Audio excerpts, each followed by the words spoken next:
Bonjour les amis, c'est Philippe qui vous parle. Je suis trader pour compte propre sur les indices principalement, un peu sur le change, mais principalement sur les indices, notamment le DAX et le DAX à 90-95% et sur le Forex, sur le reste. Aujourd'hui, je vais vous expliquer comment je fais tous les matins mon plan de trading pour la journée. Et même si je fais du scalping également, il est impératif d'avoir un plan de trading tous les jours si vous faites de l'intraday ou du scalping. Et même si vous faites, effectivement, je le souligne, même si vous faites du scalping. C'est important de faire un plan de trading parce que il faut savoir comment vous allez intervenir sur les marchés et quels sont les niveaux clés que vous devez connaître. Donc l'avantage de faire un plan de trading le matin, c'est que le travail que vous allez passer à préparer ces supports résistance, on le verra, ça va vous permettre de bien connaître les zones qui risquent de réagir et les zones entre lesquelles les cours peuvent osciller pendant la journée. C'est vital. Vous ne pouvez pas trader sans faire de plan de scalping avant, parce qu'il faut savoir comment vous allez batailler. Et ce plan va surtout vous permettre de vous raccrocher à quelque chose si les marchés décalent dans tous les sens. Et vous évitez d'overclicker ou de faire un peu n'importe quoi en se disant ça monte, ça baisse et en ayant l'idée fausse de dire voilà, j'ai une mèche haute, je vais acheter, une mèche basse, je vais vendre. Tout ça, c'est le meilleur moyen d'enregistrer des pertes. Il faut que vous ayez un plan.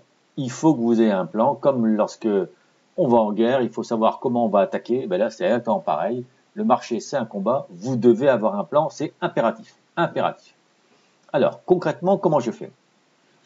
Vous prenez un écran 30 minutes. Alors moi, ici, je travaille avec le broker FXCM et eBay pour les futurs, mais je vais vous faire les graphiques sur le broker FXM parce que j'ai plus l'habitude et surtout je préfère en fait pour les graphiques, je trouve que c'est plus sympa. Alors donc vous prenez un graphique, une page vierge, vous regardez en 30 minutes, vous mettez les pivots du jour. Alors les pivots, pourquoi? Parce que même si c'est simple, beaucoup de traders et le marché regardent le niveau des pivots, des supports et des résistances. Donc on va les regarder, on va les utiliser pour faire notre plan et après on les enlèvera pour clarifier au maximum et alléger au maximum le graphique. Et ensuite vous allez mettre un RSI, le RSI 14, tout simple, classique. Et tout ça sur du 30 minutes. Alors pourquoi 30 minutes? Parce que si on regarde le RSI 14 avec une période de 30 minutes, ça représente tout simplement 7 heures de trading. Quand on regarde les 14 dernières étalons. Donc ça représente une journée de trading. Donc c'est parfaitement adapté à un plan intraday. Vous pouvez prendre, si vous voulez, du H1, hein, vous pouvez aussi prendre du daily, mais moi pour de l'intraday et pour mon scalping, je fais d'abord un plan macro avec le 30 minutes. Voilà, c'est ma méthode, chacun fait comme il le souhaite, mais en tout cas, moi c'est comme ça que je pratique. Donc mes bougies sont là, bougies japonaises, j'ai mis les Bollinger avec la M20, les pivots et le RSI. Et je travaille énormément avec les supports résistances. Donc ce que je fais, c'est que d'abord, je positionne mes supports résistances sur les zones 30 minutes. Alors je regarde un peu où est-ce qu'on est. Voilà. J'essaye de me positionner au plus près des nombreux impacts qu'il y a eu. Et ici sur la zone 11 400, on a eu pas mal d'impacts. Et ici aussi juste au-dessus de la zone pivot. Voilà. Vous voyez, on a eu un impact là, un impact là, un impact là. Donc la zone pivot qui a réagi. Ici, on voit qu'on a eu aussi de multiples impacts sur cette zone-là. Ici également, là on a la zone R1. Et ici, je vais rétrécir un peu. Vous voyez, on a eu différents impacts sur cette zone ici. Également sur cette zone-là. Ici, vous voyez, ça a impacté là, là, là, à plusieurs endroits. Ici, vous avez S1. Et un peu plus bas, Vous avez également un support ici où les prix se sont arrêtés à de multiples reprises, là, là, ici, et également un peu plus bas. Voilà. Donc l'idée, c'est de mettre à peu près 150 à 200 points en dessous, 150 à 200 points au-dessus. Sachant que globalement, si jamais vous avez une journée, ce que j'appelle moi une journée volume, où vous avez énormément de variations, où ça part dans tous les sens, au début de la journée, tous les supports et les résistances volent en éclats, comme les pivots, comme les R1, S1, tout ça, ça vole en éclats. Et souvent, votre plan vole en éclats, mais même s'il est invalidé, et il y a des jours où il sera invalidé, ça va vous permettre d'identifier ce que j'appelle moi une sorte de point pivot, où si on est au-dessus, on va respecter la tendance. Si on est en dessous, on risque de peut-être pas de changer de tendance, mais pour une autre partie de la journée, par exemple être baissier, si on passe sur un certain niveau, je vais vous déterminer et qu'on va déterminer ensemble. Voilà. Donc là, on est sur un 30 minutes. Donc j'ai mis pivot, support, résistance, vous les mettez automatiquement, le RSI 14. Alors, on va d'abord regarder quelle est la tendance. Donc pour ça, on va quand même regarder en une journée, enfin en daily, ce que ça donne. Hop, je vais décaler un peu. Et là, on voit bien, alors j'ai pas mal de droite, mais globalement, on voit bien qu'on est haussier ici. Là, on a eu un pullback, mais on a des plus hauts de plus en plus hauts, avec des petits pullbacks, mais à chaque fois, on a rebondi et on est parti à la hausse. Vous demandez à un enfant si c'est aussi ça, il va vous dire oui, effectivement, c'est haussier. Ensuite, donc en daily, c'est haussier. Ensuite, moi je passe ensuite en H4, je regarde un peu quel est le niveau en H4, voilà. Alors je suis sur deux écrans en même temps, donc c'est pas simple, voilà. Donc là aussi, on voit qu'il y a eu des mouvements de hausse, pullback, et on est reparti, des nouvelles impulsions. Là, on a eu une stabilisation, et hop, on est reparti à la hausse, on a cassé, toujours dans le sens de la tendance. Donc là, en H4, on est haussier. Ensuite, on va passer en H1. Évidemment, en H1, on va s'approcher de l'échéance, enfin de l'unité de temps 30 minutes. Donc là, on a eu une forte hausse. Après, ça s'est stabilisé. On a cassé et on est reparti. Et là, ici, on voit qu'on a une petite baisse, mais globalement, ici, ça se stabilise avec un support qui s'est figé sur 11 400, 11 390. Et sur le RSI, on voit que c'est effectivement un peu baissé, mais là, on est sur une zone de neutralité. Et je passe maintenant en 30 minutes qui va permettre de définir une optique, un visuel, une stratégie intraday grâce au RSI 14. Donc voilà, donc là on est sur le 30 minutes. Là aussi on voit qu'on était haussier, il y a eu des pullbacks, là, et ici, là, aujourd'hui, on se stabilise. Donc moi je regarde mon RSI et on voit que sur le RSI, on est relativement étal et que la force est relativement neutre actuellement, et c'est ce qui se confirme ici avec les bougies en 30 minutes, et ça monte, ça descend, ça monte, ça descend, ça monte, ça descend. Voilà. Donc normalement ce plan je le fais tôt le matin, ou je le fais la veille, le soir après la clôture des marchés. Puisque le pivot, les pivots, je vous rappelle, il est calculé à partir du plus haut, du plus bas et de la clôture, tout ça de la veille. Donc le pivot demain va bouger. Donc j'affinerai mon plan demain matin en fonction du nouveau pivot. Donc voilà, on a vu que c'était haussier en daily, en H4, en hourly, et que là en 30 minutes aujourd'hui, on a oscillé dans un canal assez restreint à peu près 60-70 points, pas plus. Donc de là, je vais déterminer un point que moi j'appelle pivot, mais qui n'est pas le pivot jour, mais qui parfois s'en rapproche, en prenant ma ligne rouge. Voilà, là j'ai une ligne rouge qui détermine, alors vous allez voir c'est assez simple, hein, mais il faut être le plus simple possible en trading, sinon vous perdez. Et moi j'ai déterminé un niveau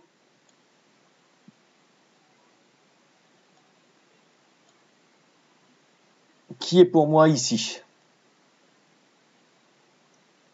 à peu près 11 375. Là, on a un impact, 2 impacts, 3 impacts, 4 impacts. Parce qu'on a le pivot juste ici. Donc, je vous rappelle qu'on est aussi, on a le pivot juste ici. Si on a un mouvement, on peut très bien aller nettoyer les stops qui sont juste en dessous, parce qu'il y a beaucoup qui mettent leur stop en dessous s'ils sont haussiers. Donc, le marché pourrait très bien aller chercher les stops en dessous. Et moi, je vais mettre mon pivot sur ce niveau ici, à peu près à 375, où il y avait plusieurs mèches. Et ce niveau, pour moi, c'est si jamais il casse dans la journée, d'accord? Donc, je prends une petite sécurité en dessous du pivot. S'il casse dans la journée, pour moi, dans ce cas-là, on repartira en dessous et on ira chercher des supports qui se trouvent sous ce niveau-là. Donc, pour moi, le marché reste acheteur tant qu'on reste au-dessus de ce niveau-là. Donc, toute la difficulté, entre guillemets, mais ça viendra avec le temps, toute la difficulté est de déterminer un niveau en dessous duquel le marché va rester acheteur, puisque vous avez vu qu'on était acheteur, on était haussier sur le DAX. Donc moi, mon niveau, c'est celui-là. Ensuite, je vais déterminer les 2 niveaux au-dessus et 2 niveaux en dessous qui vont être mes targets si on reste haussier et qui vont être mes cibles en dessous si jamais on passe baissier. Alors, j'utilise des lignes bleues qui me disent voilà, bon, on suppose que la journée elle est aujourd'hui, avec le pivot du jour. Comme je vous ai dit, demain matin il aura changé. Mais aujourd'hui, voilà, les prix sont là. Pour moi, tant qu'on est au-dessus de ça, au-dessus des 11 370, 11 375, le marché restera acheteur. Ensuite, je détermine des niveaux à la hausse qui, pour moi, sont des niveaux qu'on ira chercher si jamais on reste au-dessus. Alors, pour moi, le premier niveau qu'on va aller chercher, ça va être celui-là, le plus haut, 11 480. Et ensuite,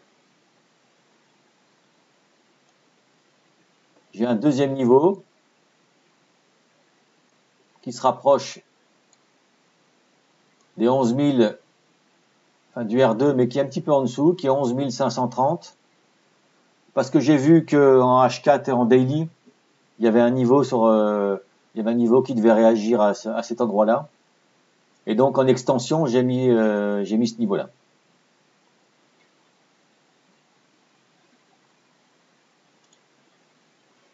Et d'ailleurs, ici, effectivement, on est bien sur du 11 530. Voilà. Donc pour moi, tant qu'on reste au-dessus de ce niveau-là, le marché restera acheteur et on ira potentiellement chercher celui-là. Et en accélération, si on le casse, on ira chercher ce niveau-là parce que le marché est haussier. Donc, première target, celle-là. Deuxième, celle au-dessus. Ensuite, si jamais on casse ce niveau-là, il faut déterminer, moi je détermine 2 niveaux qui vont me permettre de dire, voilà, si on casse là, où est-ce que le marché risque d'aller? Alors je vais reprendre une ligne bleue et dire, voilà, pour moi, si on casse ce niveau-là, on ira d'abord chercher ce premier niveau ici qui a bien réagi, 11 355 à peu près. OK. Et un deuxième niveau qui serait 11 330. Toujours sur le 30 minutes. Toujours sur le 30 minutes. Voilà. En général, je détermine 2 niveaux. Et si jamais on a une journée extrêmement violente, avec un fort mouvement le matin ou l'après-midi, on peut très bien ensuite aller chercher un niveau supplémentaire c'est tout à fait envisageable, qui serait par exemple, voilà, je le fais un peu vite, mais c'est support résistance, hein, toujours support résistance. Soit ici, mais c'est un peu, c'est trop, ça c'est trop proche du 330. On pourrait très bien aller chercher ici un 295. Voilà, dans cette zone ici où on a eu pas mal de mouvements avant de partir à la hausse. Voilà, donc c'est des zones potentielles où le marché pourrait aller se poser, sachant que en ce moment on est plutôt sur des niveaux 70 au-dessus et 70 en dessous, c'est variable. Là aussi, il faut adapter votre plan en fonction de la volatilité de la journée. Si pendant un mois la volatilité elle a explosé et que on est sur des variations 100 points l'après-midi, 100 points le matin ou même plus que ça, à vous dans ce cas-là de vous adapter à la volatilité, de vous adapter à la volatilité et en conséquence adapter vos supports résistance. Voilà. Et entre les deux, on a toujours des petits supports ici.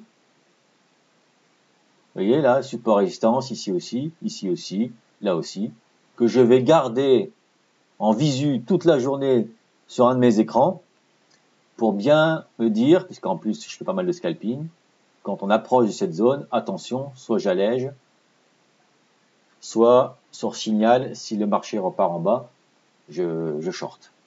Donc on a, je récapitule, le pivot avec des zones bleues qui sont les niveaux qui sont potentiellement à atteindre.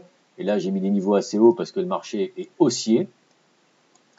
Et ensuite, les niveaux en dessous, si jamais le marché casse ce niveau de 11 375. Voilà.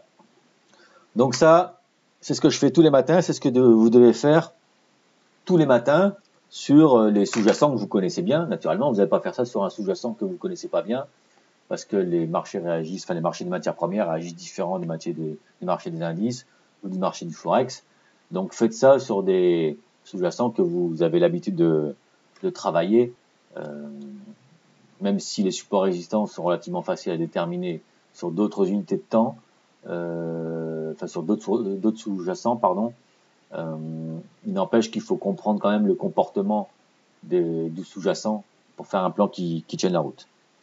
Voilà, donc on est allé des unités les plus longues aux unités les plus courtes. On s'arrête à l'unité 30, le RSI, et en fonction de ça, on fait un plan. Alors le RSI, par exemple, quand il sera au-dessus de 70, ici, ce qui veut dire que le marché sera globalement acheteur, on pourra commencer à se poser la question, mais c'est pas une certitude, on pourra commencer à se poser la question de se dire est-ce que le marché ne va pas commencer à corriger.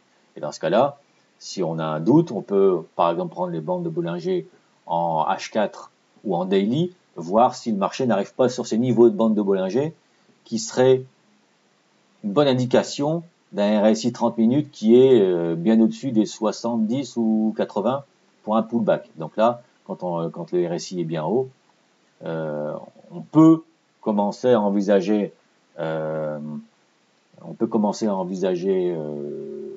une petite correction ou une prise de bénéfice, mais rien n'est moins sûr, hein. Alors encore une fois, vos scénarios à certaines journées vont être invalidés, et c'est le principe, c'est que soit ça fonctionne, soit c'est invalidé, mais en tout cas de cause, à chaque fois vous avez cette zone au-dessus, cette zone en dessous, qui va vous permettre de dire voilà, mon scénario se réalise au-dessus, voilà ce qu'on va faire.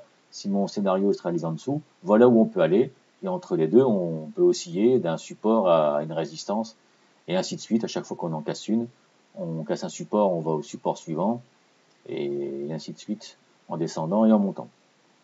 Voilà, donc la qualité du plan est quand même importante, donc il faut passer du temps sur son graphique, bien comprendre, et surtout faire simplement. Donc maintenant, après moi j'enlève mes Bollinger, j'enlève le pivot et j'essaie d'être le plus propre possible pour pouvoir avoir un plan qui colle le plus au prix. D'accord ? Pour moi, l'essentiel, c'est de travailler les prix, même si après on a tous des trucs et astuces. Travailler les prix, c'est ce qu'il y a pour moi de plus efficace. Voilà. Est-ce que j'ai fait le tour de ce que j'avais à vous dire? Je pense que oui. Donc, je récapitule.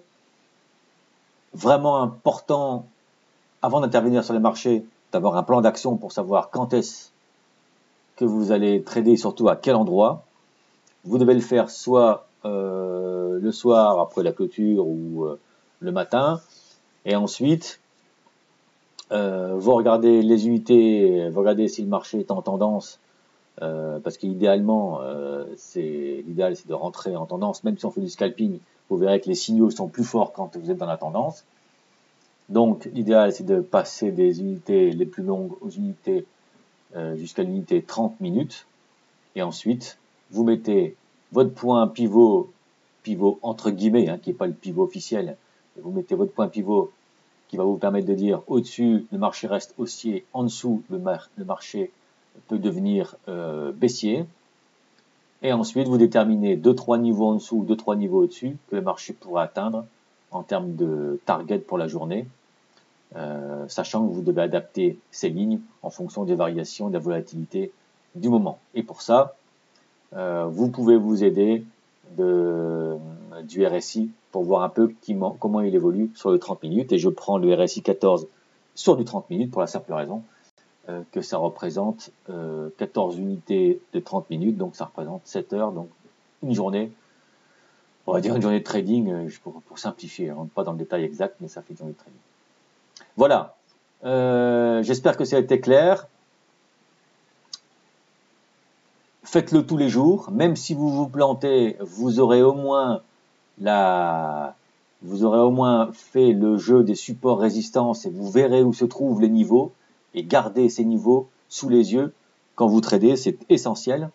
Et vous verrez que plus vous avancerez dans le temps, plus vos plans deviendront cohérents et les petits trucs et astuces vous commencerez à comprendre des petits trucs et astuces que vous ne cernez pas au début et qui arriveront au fur et à mesure. Mais entraînez-vous tous les jours et vous verrez que à la fin, ça porte ses fruits. Vous pouvez, si vous souhaitez m'envoyer des questions, n'hésitez pas, j'y répondrai avec grand plaisir, parce que d'abord j'aime bien aider, et puis moi j'aurais bien aimé qu'on fasse ça avec moi il y a 20 ans, puisqu'à l'époque, tout ça n'existait pas. Enfin en tout cas les réseaux sociaux, etc. Voilà, j'espère que ça vous a plu.